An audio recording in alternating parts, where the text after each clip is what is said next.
Good afternoon brothers and sisters from all over the world. যারা দেখছেন বা দেখবেন আজকে আমাদের অনুষ্ঠানটি লেটস টক উইথ শারাফত প্রতি বুধবার ওয়াশিংটন স্টুডিও থেকে আমি জয়েন করছি এবং আমাদের বাংলাদেশ স্টুডিও থেকে মোবারক হোসেন তার লজিস্টিক টিম নিয়ে আমাদের সাপোর্ট দিচ্ছেন। Thank you mister Mobarak and team. আজকে দর্শক আমরা যার সাথে কথা বলবো no other than mister S M Rahman.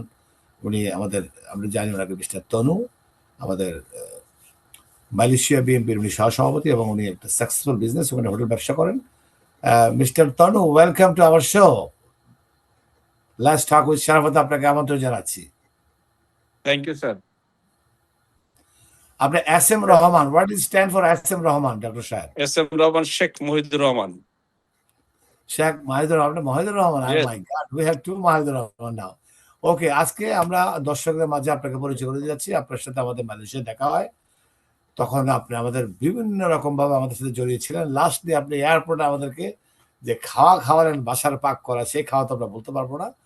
So বাংলাদেশে আপনার সাথে দেখা হয়েছে বিভিন্ন সময়, এবং খালেদা জিয়া যখন ইন্তেকাল করেন সেই জানা যায় আপনার সাথে আমার কিছু সময় ওখানে আমরা কাটিয়েছি।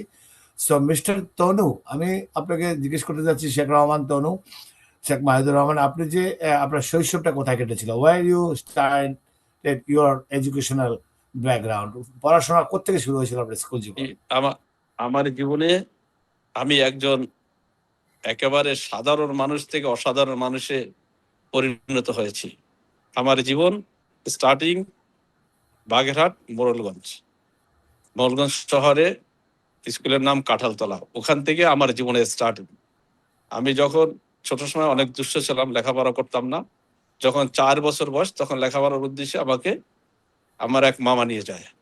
আমি সেখানে মাত্র 10 days, 10 দিন লেখাপড়া করে 1 থেকে 2 উঠে যাই। যখন দেখলো যে 10 দিন লেখাপড়া করে একজন 1 থেকে 2 উঠে যেতে পারে এবং সেখানে আমি ক্লাসে ফার্স্ট হই, তার মানে তখনই আমার 5 বছর বয়স। এবং এরপর থেকে আমি কখনো সেকেন্ড হইনি আমার বয়সে। যখন আপনার 5-এ যখন উঠি, 5-এ আমি বৃত্তি পেয়ে এবং ট্যালেন্ট পুলের বৃত্তি পেয়ে ওখান থেকে সরকারি খরচ আমি পড়ি। এবং সে থেকে যখন 8-এ উঠি, তখনই আমার বাবা মারা যান। মারা যাওয়ার পরে আমাদের জীবনে দুর্বিষহ নেমে আসে। সেই স্ট্রাগল লাইফ, আবার 8-এ আমি ট্যালেন্ট পুলের বৃত্তি পেয়ে গভর্নমেন্ট পর্যায়ে আমি লেখাপড়া করি। এবং আমার জীবনে প্রায় 2 থেকে 3 বছর পর্যন্ত আমি সেই 8, 9, 10 আমি লজিং থেকে মানুষদেরকে পড়াই। অর্থাৎ আমি যখন 6-এ 7-এ পড়ি তখন আমি 8-এ পড়াই, আবার 8-এ যখন পড়ি তখন 9দের পড়াই, আবার 9-10-এ যখন পড়ি তখন ইন্টারমিডিয়েটদের পড়াই। তার মানে এটাই যে আমি যখন বাংলায় খুব ভালো পারতাম। বাংলায় এমন কোনো বই নাই যে বই আমি পড়ি নাই, যে বই সম্পর্কে আমার প্রশ্নগুলো উত্তর দিতে পারতাম না, সেটা যখন 8-এ পড়তাম তখনই 10-এর বই সব পড়ে ফেলছে। কারণ বৃত্তি দিতে হইলে আপনার 10th প্রশ্ন আসতে পারে, এই জন্য 9-10 পড়ে ফেলছি। তারপরে আমার জীবনটা স্ট্রাগল ছিল, যেটা ছিল 8 থেকে একেবারে আপনার এসএসসি পর্যন্ত ভীষণ স্ট্রাগল ছিল। আমি খুব প্রতিবাদী ছিলাম। আমার কোনো এক সময় যখন 9-এ আমি উঠবো তার আগে আপনার স্কুলের টিচাররা বলছিল যে যারা 8-এ বৃত্তি দিবে তাদেরকে কোচিং পড়ার জন্য টাকা দিতে হবে। আমি বললাম যে যদি স্কুলেই পড়ায় তার কোচিং এর জন্য টাকা কেন? এজন্য আমি খুব রাগান্বিত হয়ে ওই টিচারের অর্থাৎ হেডমাস্টারের আমি আপনার যে তালাটা এটা বন্ধ করে দিই এবং সিলগালা করে দিই। পরে হেডমাস্টার আমাকে অনেক আটকে নিয়ে অনেক পিটায় এবং পিটায় পরে আমাকে টিসি দিয়ে দেয়। পরে যখন আমি তো প্রতিবেদী মানুষ, যখন আমি আপনার ওই থানা ইউএনের কাছে যাই, ইউএনও ওনাকে আমি রিপোর্ট করার, ওনাকে ধরে নিয়ে আসে, পরে আমাকে সেই টিসি থেকে আবার করে আবার উড্ডো করে। এরপর থেকে আমি ওইখান থেকে ট্যালেন্ট পুলে বৃত্তি পেয়ে সেন্টার ফার্স্ট হই। এরপর আমি মোড়লগঞ্জ থেকে আমি বাগেরহাট চলে যাই। বাগেরহাট ডিস্ট্রিক্ট হচ্ছে একটা ঐতিহ্যবাহী জায়গা বাংলাদেশের জন্য, যেটা আপনারা জানেন যে খানজাহান আলীর মাজার সেখানে আছে, বড় দিঘি আছে এবং 60 গম্বুজ মসজিদ, যেটা একেবারে ঐতিহ্যবাহী 60 গম্বুজ মসজিদ সেখানে আছে। ওই জায়গায় তখন আমি লেখাপড়ার উদ্দেশ্যে 9-এ ভর্তি হই এবং 9-10 ওখানে পড়ে আমি 17তম স্টান্ট করে যখন এসএসসি পাস করি। তাহলে দেখা গেল কি আমার জীবনে স্ট্রাগল 9-এ 10-এ আমি হচ্ছে লজিং থেকে মানুষের পড়াইও আমি স্টান্ট করেছি। অর্থাৎ আপনি যদি চান জীবনে কিছু করতে চাইলে আপনি করতে পারবেন, তবে আপনার এটা অধ্যবসায় লাগবে এবং একাগ্র চিত্তে আপনার কাজ করতে হবে, যেটা আমার জীবনে আমি করেছি। এরপরে আমার জীবনটা আমি ওখানেই এসএসসি পাস করার পর এইচএসসিতে আবার সেই পিসি কলেজে। সেখান থেকে আমার জীবনটাকে আমি আবার চেষ্টা করছি করার জন্য, যেহেতু আমার বাবা নাই, বাবা মারা গেছে। ওখানে আবার আমি মনে করেন পিসি কলেজে যখন পড়তাম তখনও আমি এক জায়গায় লজিং থেকে আমি পড়াশোনা করেছি। পড়াশোনা যখন শেষ, এরপর আমি ঢাকা ইউনিভার্সিটি চলে আসি আল্লাহর মেহেরবান। যখন আমি ওখানে ইন্টারভিউ আমি তখন তো অনেকেই কোচিং পড়ে, আমি কোচিং করি নাই, না করে ইন্টারভিউতে ঢাকা ইউনিভার্সিটিতে আমি সেখান থেকে আমি আলহামদুলিল্লাহ ভালোভাবেই টিকেছি, এবং ফাইন্যান্সের সবচেয়ে ভালো সাবজেক্ট বাংলাদেশে, সে সাবজেক্টে আমি টিকে যাই। কিন্তু দুর্ভাগ্য, সেখানে বেশি দিন পড়তে পারিনি। 1 বছর পড়ার পরে তখন নির্মম পরিহাস, মা বাবা আবার ছোট ভাই, এদের আবার 4-5 জন, 5টা আরো ছোট, তাদেরকে লেখাপড়া করাতে হয়, যার জন্য আর ওইখানে আর পড়া হলো না। পরে আমি কি করলাম, আমার এর মাঝে আমি ডিগ্রিটা পাশ করে ফেললাম 2 বছরের ভিতরে। ডিগ্রি পাশ করেই আমি আমার ব্যবসায়িক যে বাবার যে ব্যবসা ছিল সে ব্যবসা অনেকটা নেমে গেলাম। এর ফাঁকে আমি আর মাস্টার্স করে ফেললাম। মাস্টার্সটা করলাম হচ্ছে যে মালয়েশিয়া আপনার। আমি আমি আমি মালয়েশিয়া যাচ্ছি। আপনি যে স্ট্রাগলের কথা বলেন আর্লি এজে, আপনার জি, বাবা ব্যবসায়ী ছিলেন। আপনার স্ট্রাগলটা কিসের স্ট্রাগল ছিল? ফাইন্যান্সিয়াল ফাইন্যান্সিয়াল নাকি স্ট্রাগল ছিল। তারপরে আমার একজন বড় ভাই ছিল, তারাও ছোট ছিল। এখানে বড় কেউই ছিল না, আমাদেরকে দেখাশোনার কেউ ছিল না। ফাইন্যান্সিয়াল স্ট্রাগল ছিল, এবং এমনকি আমাদেরকে পথ দেখানোর মতো ভালো লোকও ছিল না। আপনার আব্বা মা- কি ব্যবসা আপনার বাবা কি ব্যবসা আমার করতেন? বাবা হচ্ছে যে আপনার ওই যে কাপড়, আপনার কাপড়ের ব্যবসা ছিল, কি যেটা বাগেরহাটি? জি মোড়লগঞ্জে কাপড়ের ব্যবসা, নট বাগেরহাট। মোড়লগঞ্জ। এরপরে থেকে মনে করেন, হ্যাঁ স্ট্রাগল তো এখানে ছিল, জীবনের স্ট্রাগলটা একটাই। আপনি মনে করবেন আমি আজকে বলবো আমি অনেক বাবার অনেক খুব বড় লোক ছেলে ছিলাম, আজ অনেক টাকার মালিক, কোটি কোটি টাকার মালিক, কিন্তু তার মানে এটা নয় যে এটা আমার বাবা না, না, দিয়েছে। আমি সেটা বলছিলাম। আমি দর্শকের জন্য জানতে চাচ্ছি যে মানুষের এই স্ট্রাগল লাইফটাই তো আমরা এই সাকসেসের পিছনে হ্যাঁ যদি হ্যাঁ, থাকে সাকসেস আমি যখন আমি এখন আপনি যে বলেন আপনি খুব জিদ্দি ছিলেন, সিলগালা করেছেন, আপনার হেডমাস্টারের তালা, তারপরে ইউনো কারণ আমি নোটিশ, ছিলাম এগুলা প্রতিবেদী। এগুলা এগুলা সাংঘাতিক ঘটনা তো জীবনের। এগুলা আমি তো নিজেও শুনিনি আপনার মুখ থেকে, ফার্স্ট টাইম। দ্যাটস এটা দ্যাট ইজ ওয়াই আমরা হু ইউ আর একটা প্রোগ্রাম শুরু করেছি। আমাকে বলতে হবে, কারণ বিকজ অফ আপনি যদি মনে করেন প্রতিবেদী না হন, আপনি কিছু করতে পারবেন না। আমি তো সবার জন্য আন্দোলন করেছি, সেখানে ছিল 122 জন স্টুডেন্ট, সে 122 জন স্টুডেন্টের জন্য আন্দোলন করেছে যাতে করে কাউকে টাকা নিতে হয়। তখনকার সময় যদি আপনি 1000 টাকাও দিতে হয়, সেখানে ইমেজিন 1000 টাকা কত টাকা, সেই 1000 টাকা দিতে হবে 6 মাসে করার জন্য, তার মানে প্রায় 150 টাকা। 150 টাকা এখনকার অনেক টাকা। তো গরিব মানুষ, এলাকার গরিব মানুষ অনেকেই দিতে পারে না, সুতরাং কষ্ট হতো। এই জন্য আমি প্রতিবাদ করেছি যাতে করে।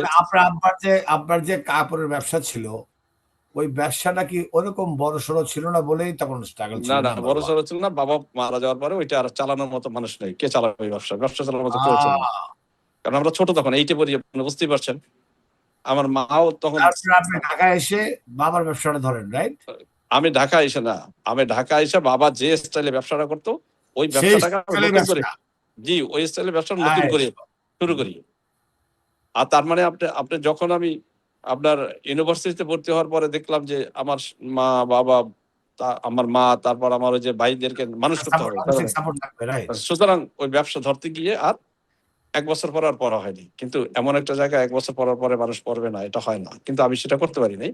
পরে আমি আপনার হচ্ছে যে আপনার তেজগাঁও কলেজ থেকে আমি সাথে সাথে ওটা ডিগ্রিটা পাশ করে নিই, দ্রুত করে 2 বছরের ভিতরে ডিগ্রি পাশ করে ফেলি।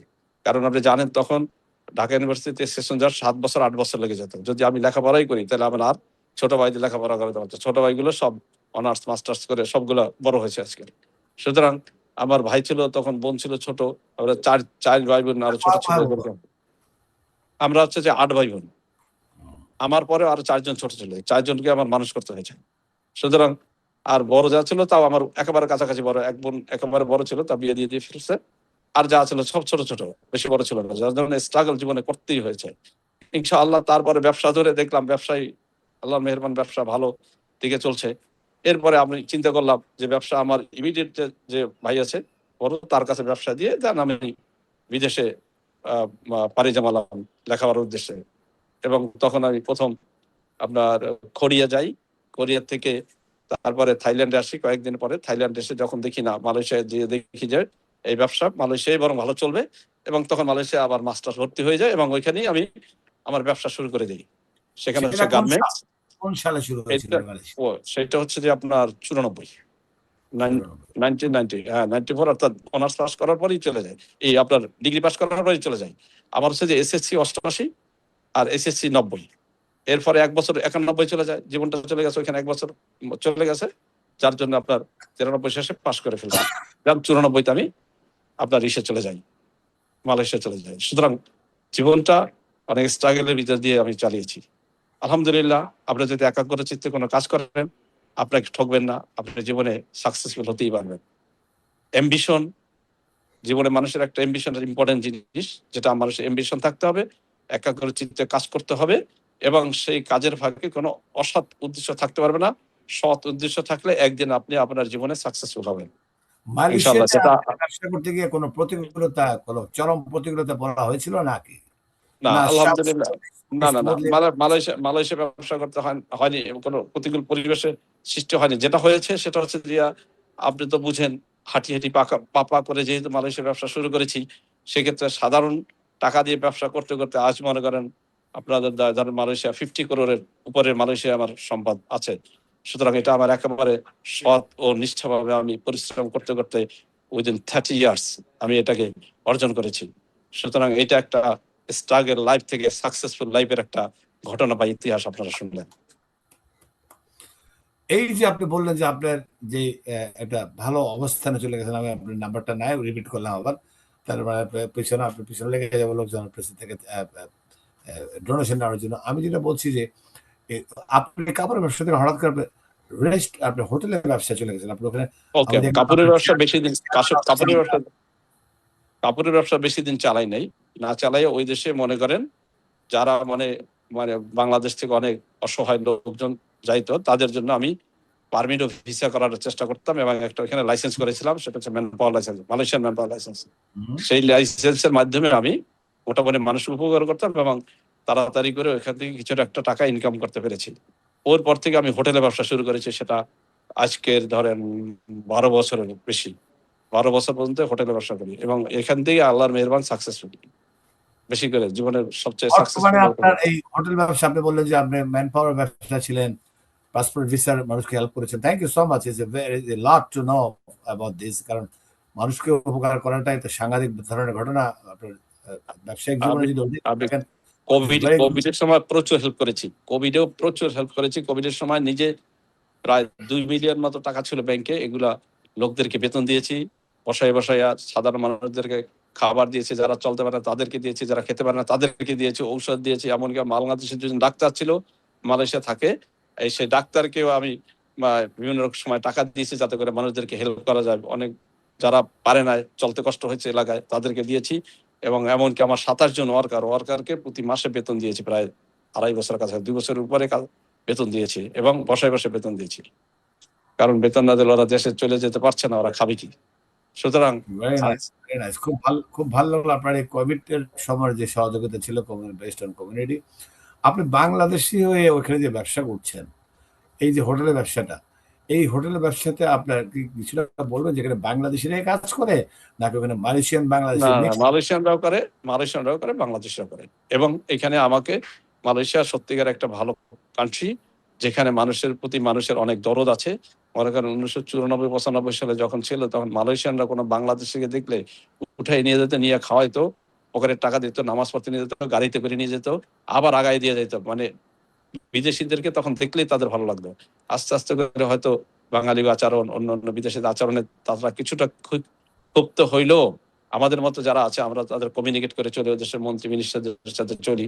সুতরাং আমাদের সাথে এমনটা আর ঘটছে না, আমাদেরকে তারা হেল্প করছে। এবং এখানে আমি কোনো তেমন প্রতিকূল পরিবেশের ভিতরে আমি পড়ি নাই, যেখানে আমার জীবনে অনেক কষ্ট হবে, এরকম পড়তে হয় না। হ্যাঁ, ব্যবসা করতে গেলে ওদের 2-1 জন মানুষদেরকে সাথে নিয়ে ব্যবসা করতে হয়। মনে করেন আপনি তাদেরকে না নিয়েও করতে পারবেন, নিয়েও করতে পারেন। নিয়ে করলে কি হবে, আপনি সুবিধা হবে, বিভিন্ন সরকারি অফিস আদালতের কাজগুলো আপনি একটু সহজ হবে। বিদায় আমারও এরকম 2 জন ওইদেশি মানুষ আছে, যারা আমার দুই কোম্পানির 2 জন ডাইরেক্টর আছে। এবার সুতরাং এটা আমার জন্য সহজ হয়েছে। আমি ওদের সাথে থাকি, ওদের মানুষদেরকে রেসপেক্ট দেন। Malaysian is very really is Malaysia is good country, and the Malaysian people also very good, and their behavior is very very good. So exactly is আমিও তাদেরকে হেল্প করি and help each other also. সুতরাং আমি ওইখানে আর প্রতিকূল পরিবেশের ভিতর, খারাপ কোনো পরিবেশের ভিতর আমি পড়িনি। It's very nice and I exactly I I respect the Malaysian people.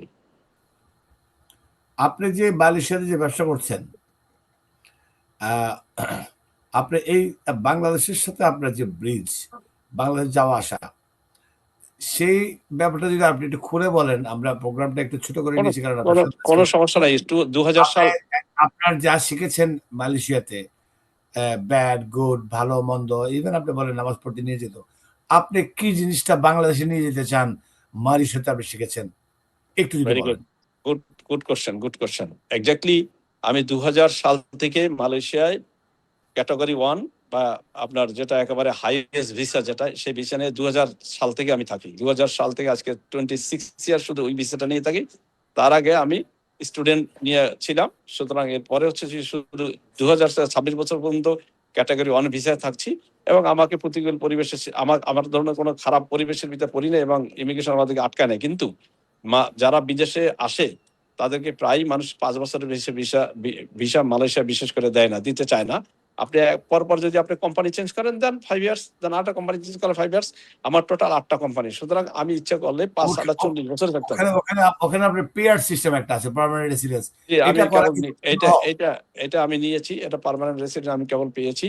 কিন্তু ওইটা ইচ্ছা করলে মানুষ পেতে পারে না। 13 বছর যদি এখানে থাকে, 10 বছরের উপরে থাকে এবং যদি মনে করেন 10 বছর পর্যন্ত ক্যাটাগরি 1 ভিসা থাকে এবং সে যদি ঠিক মতো ট্যাক্স দিয়ে যায়, তবে সে 10 বছর পরে ওই দেশে অ্যাপ্লাই করতে পারবে। এবং তার যদি কোনো সমস্যা না থাকে, তবে সে ওইখানে পিআর বা আইসি, আচ্ছা আইসি মেরা যাকে বলে, আইসি লাল আইসি, সেখানে পাবে। এখন যেখানে নো ভিসা রিকোয়ারমেন্ট, কোনো ভিসার প্রয়োজন হবে না এখানে। এটা দিয়ে সে সারা জীবন থাকতে পারবে as like as a citizen, but that's is called the second citizen, not the first citizen. আপনি নিচে নেমে যাচ্ছেন, একটু উপরের দিকে থাকেন। হ্যাঁ, হ্যাঁ, হ্যাঁ, গো। সো আমি এই কথাগুলো আমরা বারবার আপনাকে অনেকবার আনবো, মালয়েশিয়ার সাথে আমাদের অনেকগুলো কথা হচ্ছে বিভিন্ন লেভেলে। So thank you so much for your time. আমি আপনাকে বলবো যে আপনি এখন বাংলাদেশের নতুন একটা সরকার জি, এসছে। আপনার একটা রেজিম চলে যাওয়ার পরে নতুন একটা ফ্রি অ্যান্ড ফেয়ার ক্রেডিবল ইলেকশনের মাধ্যমে একটা নতুন গভর্নমেন্ট জি। ফর্ম হয়েছে। এই গভর্নমেন্টের সাথে আপনার সাথে, যেহেতু আপনি দলীয়ভাবে ইনভলভ আছেন জাতীয়তাবাদী দলের সাথে, মালয়েশিয়াতে যদিও দল করার ওরকম প্রিভিলেজ আছে কিনা আমি জানি না, যাও আপনারা করছেন, আপনাদের সাথে দেখা হচ্ছে মালয়েশিয়া। এখানে বাংলাদেশের সাথে নতুন সরকারের ইন্ডিভিজুয়ালদের সাথে যারা ম্যাটার করে, আপনি মালয়েশিয়া থেকে কি জিনিসটা আনতে চাচ্ছেন বা কি বাংলাদেশ থেকে মালয়েশিয়া দিতে চাচ্ছেন, আপনি যদি দর্শকদের মাঝে বলেন, মানুষ উৎসাহিত হবে। প্লিজ শর্টকাট করে, আমরা 5-7 মাল মিনিট শেষ করে ফেলবো। মা দেন আপনি দর্শকদের একটা ধন্যবাদ দিয়ে দেবেন মা মালয়েশিয়া থেকে। Okay, very good. This is also good question. Malaysia একসময় ধরেন 1978 সালে বাংলাদেশের চেয়ে গরিব ছিল। তারা অর্থনীতিতে বাংলাদেশের চেয়েও খারাপ অবস্থা ছিল। সেই দেশটা কিভাবে একটা উন্নত দেশে পরিণত হয়, তার উদাহরণ হচ্ছে মাহাথির মোহাম্মদ, যিনি 22 বছর পর্যন্ত দেশ চালিয়েছে এককভাবে এবং দেশকে মালয়েশিয়াকে বিশ্বের দরবারে একেবারে খুব উন্নত শিখরে উঠেছে, যেখানে মালয়েশিয়ার পাসপোর্ট ওয়ার্ল্ডে 8 নাম্বার পজিশনে আছে। কিভাবে থাকে? কারণ অর্থনীতি ভালো আছে, তারা অর্থনীতি বাংলাদেশে, এবং তারা পৃথিবীর, তাদের দেশের লোক পৃথিবীতে কোনো জেনারেল ওয়ার্কার হিসেবে কোথাও কাজ করতে জানা, তার রেসপেক্টেড পৃথিবীতে বিভিন্ন দেশে থাকবে। আমেরিকার লোক বিভিন্ন জায়গায় রেসপেক্টেড হিসেবে কাজ করতে পারে, কিন্তু তাদের ওয়ার্কার কোথাও কাজ করতে জানা। সুতরাং তারা অর্থনৈতিক থেকে খুব স্ট্রং। এবং কিভাবে হলো? এক হাতে যদি আপনি একটা দেশ সুন্দরভাবে সৎভাবে চালান, তবে ওই দেশ অবশ্যই উন্নত শিখরে পৌঁছাবে। বাংলাদেশও যদি চায় মালয়েশিয়ার মতো, অর্থাৎ মালয়েশিয়াকে যদি ফলো করতে চায়, অন্তত মালয়েশিয়ার কাছাকাছি বাংলাদেশ যেতে পারবে। তবে এক হাতে একটা দেশ চালাতে হবে। আমরা জানি যে গত 17 বছর একটা ফ্যাসিস্ট সরকার বাংলাদেশে ছিল, যারা বাংলাদেশকে ভালোভাবে চালাবার চেষ্টা করেনি। এদেশ থেকে প্রায় 28 লক্ষ হাজার কোটি টাকা বিদেশে পাচার করেছে। এখন বাংলাদেশে জনাব তারেক রহমান প্রধানমন্ত্রী হিসেবে এসেছেন, যার বাবা ছিল একবার প্রেসিডেন্ট, মা ছিল তিনবারের মতো প্রাইম মিনিস্টার, তার একমাত্র সন্তান প্রাইম মিনিস্টার। অর্থাৎ এক ফ্যামিলি থেকে 3 জন প্রাইম মিনিস্টার যেখানে আসছে, তার উনি হচ্ছেন যে আপনার রাজনৈতিক ফ্যামিলি থেকে আসা এবং একটা রয়্যাল ফ্যামিলি থেকে আসা। সুতরাং উনি যদি দেশ চালাবার চায় ভালো করে, তাহলে এই দেশ চালাতে পারবে এবং বাংলাদেশ একদিন মালয়েশিয়ার চেয়েও ভালো কিছু করবে বিধায় আমরা আশা করছি। বাংলাদেশ আর পিছনে ফিরে তাকাতে হবে না। আপনি জানেন বাংলাদেশ এখন বর্তমানে যে কোনো আপনি চলে গেলেন প্রধানমন্ত্রী প্রেসিডেন্ট ওদিকে। উনি ৩ বারের প্রধানমন্ত্রী না, ওনার বাবা ছিলেন প্রেসিডেন্ট, মা ছিলেন ৩ বারের প্রধানমন্ত্রী। আপনি কি নিয়ে যেতে চাচ্ছেন? I am asking you. উনারটা তো আছেই, উনারা করবেনই। বাট আপনার কি আইডিয়াটা আসল আমরা কথা? এখন আমার মাথায় আইডিয়া থাকলে সেইটা আমি ইমপ্লিমেন্ট করতে পারবো কিনা, সেটাকে আমি খাটাতে পারবো কিনা সেটা একটা ব্যাপার। তবে হ্যাঁ, যদি মনে করেন রাজনৈতিক যে প্রেক্ষাপট, যদি মালয়েশিয়ার রাজনৈতিক প্রেক্ষাপট বলেন, সেখানে মালয়েশিয়া হচ্ছে রাজনীতি করে মানুষ একেবারে নীরবে, শব্দ নেই। আপনি ইলেকশন হবে, শব্দ করবে না। আপনি তারা দেশ চালাবে, শব্দ নেই। যেটা বাংলাদেশের শব্দ আছে, মারামারি আছে, কাটাকাটি আছে। যদি মনে করেন এই কাটাকাটিটা হয়তো মালয়েশিয়াতে নেই। আমরা চাই যদি আমি যেটা মালয়েশিয়া থেকে শিখেছি, এটা যদি বাংলাদেশে আমি ইমপ্লিমেন্ট করতে চাই, তবে এমন একটা কাজের মধ্যে আমাদেরকে যেতে হবে, যে কাজ দিয়ে বাংলাদেশ সরকারকে বুঝাতে হবে যে আমরা রাজনীতি করতে গেলে এক দল আর এক দলকে কোনো ধরনের মারামারির, কাটাকাটি, হানাহানি এবং কোনো ধরনের, অর্থাৎ প্রতিবাদ করা যাবে, কিন্তু একজন আরেকজনকে খারাপ ভেবে, খারাপ আচরণ করে বা তাদেরকে আপনার হেয় প্রতিপন্ন করে প্রতিবাদ করা আর যাবে না। প্রতিবাদের ভাষা সুন্দর হইতে হবে। হ্যাঁ, এক্সাক্টলি। যেটা এখন মনে করেন আপনার যে দল ক্ষমতা থাকে, সে দল আবার চেষ্টা করে অন্যদেরকে দাবিয়ে রাখার জন্য, তাদের গুম, খুন ইত্যাদির ভিতরে রাখার জন্য, যেটা মালয়েশিয়াতে নেই। আমি যদি বাংলাদেশকে বলি, তবে আপনারা মালয়েশিয়াকে ফলো করুন বা মালয়েশিয়ার মতো সিঙ্গাপুরকে ফলো করুন, তবেই দেশ বাংলাদেশ একদম উন্নতির শিখরে পৌঁছে যাবে। Mister very good. Mister Asifur Rahman Tanu, আপনি যদি দর্শকদের উদ্দেশ্যে কিছু বলে আপনার অনুষ্ঠান এখানে শেষ করতে যাচ্ছি কিছুক্ষণের মধ্যে। আপনি যদি দর্শকদের একটা ধন্যবাদ দেন মালয়েশিয়া, এবং আপনি বর্তমানে হয়তো বাংলাদেশে আছেন, মালয়েশিয়ার থাকা অবস্থানের মতো করে একটা ধন্যবাদ দিয়ে দেন দর্শককে প্লিজ। জি, দর্শকবৃন্দ যারা দেখছেন আজ, আপনি জানেন আমাদের সারা হোসেন বাবু ভাই, উনি উনি একজন একজন আমার চোখে একজন বিখ্যাত মানুষ। উনি আমেরিকাতে বসবাস করছেন এবং অনেকদের মধ্যে আমেরিকা যারা যারা আমেরিকান, রিয়েল আমেরিকান, তাদের সাথে তার একটা ওঠা বসা আছে। এবং তার টিভি চ্যানেল অবশ্যই এটা একটা ফেমাস টিভি চ্যানেল। এবং আমার মতো, আমি তো একটা ক্ষুদ্র মানুষ, আমার চেয়ে বড় বড় মানুষরা ওনার টিভি চ্যানেলে এসে ওনার সাক্ষাৎকার উনি দিচ্ছেন। সুতরাং সেক্ষেত্রে আমি দর্শকদের বলবো যে আপনারা বারবার চোখ রাখুন এই টিভি চ্যানেলে। এবং আমি আপনাদেরকে যে ছোটখাটো সাধারণ যে উপদেশটা দিয়েছি, এটা যদি কোনো কারণে একটু আপনাদের কাজে লাগে, তবে আমি এবং বাবু ভাই সার্থক হবে বলে আমি মনে করছি। Thank you so much doctor S Rahman Tanu. আপনি খুব ভালো বলেছেন। বিশিষ্ট ব্যবসায়ী, রাজনীতিবিদ এবং কমিউনিটি অ্যাক্টিভিস্ট, এবং আপনার স্ট্রাগলের কথাটা আমরা শুনলাম। এখান থেকে আমরা অনেক কিছু শিক্ষা নিতে পারবো যারা দেখবেন বা দেখছেন। এবং আপনি যে যে যে এনথুজিয়াজমটা দেখালেন যে মালয়েশিয়ার মতো করে মানুষের ব্যবহার করে ফেলতে হবে, এটা আমার খুব ভালো লেগেছে। অনুষ্ঠানের পক্ষ থেকে আপনাকে ধন্যবাদ জানাচ্ছি এই এই বুলেট পয়েন্টগুলো দেওয়ার জন্য দর্শকদের জন্য। এবং যারা আপনাকে আপনাকে অনেক ধন্যবাদ। আপনাকে অনেক ধন্যবাদ। আমি আপনার মতো একজন মানুষের সান্নিধ্যে আসতে পেরেছি এবং আপনার এই টিভিতে আমি কথা বলার সুযোগ পেয়েছি। আল্লাহ হাফেজ। Thank you so much. দর্শক, আমরা আজকে আবার কথা বললাম ডক্টর এস রহমান তানুর সাথে। আমরা আবারও ওনাকে নিয়ে আসবো বিভিন্ন সময়। He is my very close one of the friend from Malaysia. So আমরা দর্শক আজকে এখানে আমরা শেষ করতে যাচ্ছি। আগামী বুধবার আমাদের টেলিভিশন, বিদেশি টিভি এবং লেটস টক উইথ শারাফত চোখ রাখুন। অ্যান্ড উইথ দ্যাট নোট আমরা এখানে শেষ করছি। আল্লাহ হাফেজ। আল্লাহ হাফেজ। আসসালামু আলাইকুম রহমতুল্লাহ।